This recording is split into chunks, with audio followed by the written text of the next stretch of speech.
amesema wamejadiliana mengi na kuelezea matumaini kwamba mazungumzo yanayoendelea ya kuvimaliza vita vya Urusi nchini mwake yataleta matokeo mazuri. Taarifa nyingine kutoka mjini Moscow zimesema Rais Vladimir Putin wa Urusi ameelezea kwa mara nyingine utayari wa mazungumzo na Ukraine bila ya masharti yoyote ya awali wakati wa mkutano na mjumbe maalum wa Trump Steve Witkoff jana Ijumaa.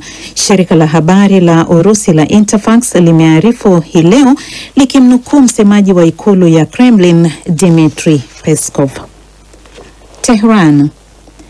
Mlipuko mkubwa wa moto umeitikisa bandari ya Shahid Rajai kusini mwa Iran na kuwajeruhi takriban watu 516, hii ikiwa ni kulingana na televisheni ya taifa.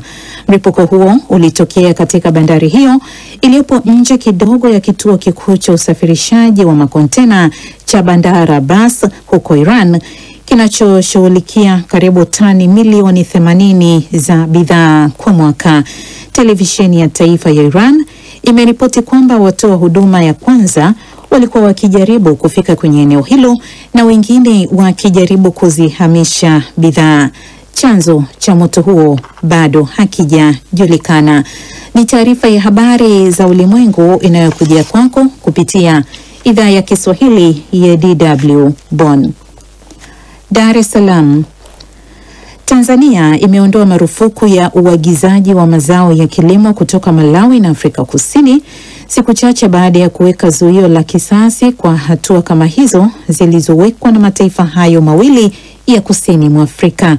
Mkurugenzi wa mamlaka ya afya na viuatilifu vya mimea Tanzania TPHPA Joseph Ndunguru amesema jana usiku kwamba Tanzania inaondoa marufuku hiyo mara moja ili kuruhusu majadiliano ya kidiplomasia ya ngazi ya mawaziri. Amesema mataifa hayo mawili yamewasiliana na Tanzania kutaka suluhu ya mvutano wa kibiashara kwa njia ya mazungumzo. Siku ya Jumatano, Wizara ya Kilimo ya Tanzania ilipiga marufuku uagizaji wa mazao yote ya kilimo kutoka Malawi na Afrika Kusini pamoja na usafirishaji wa mbolea ya Tanzania kwenda Malawi ambayo hutegemea sana mbolea hiyo. Zuio la mbolea pia limeondolewa. Na hatimaye Muscat. Duru ya tatu ya mazungumzo ya nyuklia kati ya Iran na Marekani huenda ikarefushwa, taarifa zimesema mapema hii leo wakati wapatanishi wakikutana huko Oman. Shirika la habari la serikali ya Iran IRNA limeripoti kuwa kwa kuzingatia kwamba mazungumzo hayo yameingia katika awamu ya majadiliano ya kiufundi, kitaalamu na uchunguzi, kuna wasiwasi kwamba yanaweza kurefushwa ikiwa watalazimika kufanya hivyo.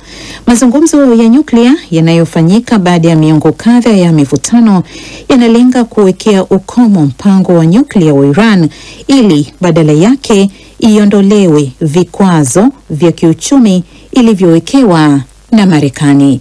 Na huu, msikilizaji, ndio mwisho wa taarifa ya habari za ulimwengu iliyokuja kwako kupitia idhaa ya Kiswahili ya DW Bonn.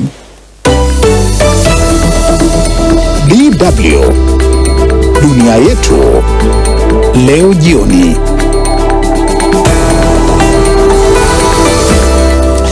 Na kama ulivyokwisha sikia katika taarifa hiyo habari ya Lilian Mtono, hatimaye aliyekuwa kiongozi mkuu wa kanisa Katoliki duniani Papa Francis amezikwa leo mjini Roma. Watu wengi walimpenda mafundisho yake, lakini maisha yake hasa katika nadharia yake ya umaskini ulikuwa ni ushuhuda kwa watu wote.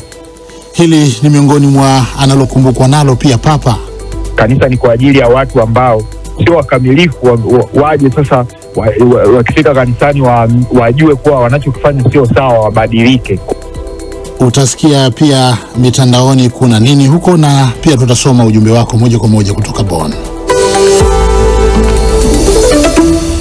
Msikilizaji, kama ulivyo utaratibu wa matangazo haya, tunarusha maoni yako moja kwa moja, lakini zingatia kutuma ujumbe huo kwenye ukurasa wetu ule wa Facebook, Instagram na moja kwa moja katika chaneli yetu ya YouTube. Hatimaye aliyekuwa kiongozi mkuu wa kanisa Katoliki duniani Papa Francis amezikwa leo hii mjini Roma, mazishi yaliyohudhuriwa na maelfu ya watu wakiwemo viongozi wa dini na maraisi kutoka pande tofauti za ulimwengu. Zaidi ni katika taarifa hii ya Bakari Ubena.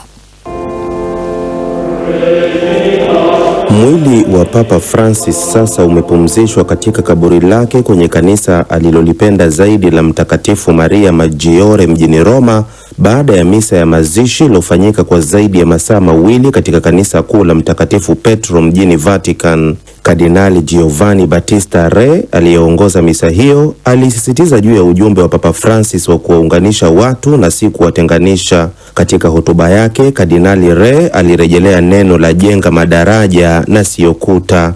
Viongozi mbalimbali wa dunia walimiminika huko Vatican leo Jumamosi kuhudhuria misa ya mazishi ya Papa Francis, wakiongozwa na Rais wa Marekani Donald Trump, Rais wa Ufaransa Emmanuel Macron, Kansela wa Ujerumani Olaf Scholz, Katibu Mkuu wa Umoja wa Mataifa, viongozi wa Umoja wa Ulaya, Waziri Mkuu wa Uingereza Keir Starmer na familia za kifalme kutoka Uingereza, Uhispania, Ubelgiji na wengineo wengi.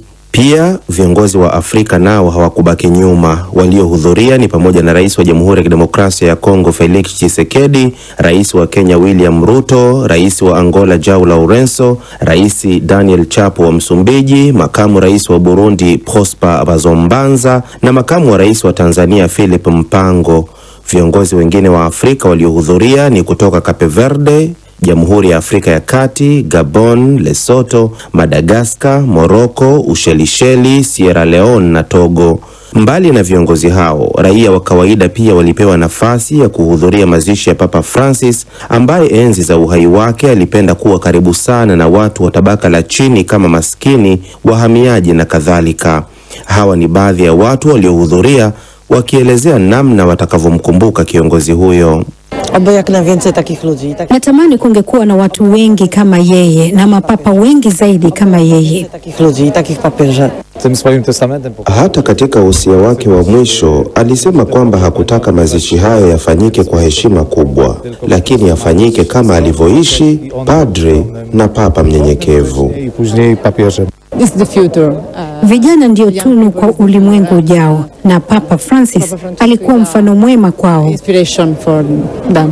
Papa Francis, ambaye jina lake halisi ni Jorge Mario Bergoglio, raia wa Argentina, alichaguliwa kuwa kiongozi wa kanisa Katoliki duniani mwaka 2013 na alifariki mnamo Aprili 21 mwaka huu, ambayo ilikuwa ni Jumatatu ya Pasaka, akiwa na umri wa miaka 88. Pumzika kwa amani, Papa Francis.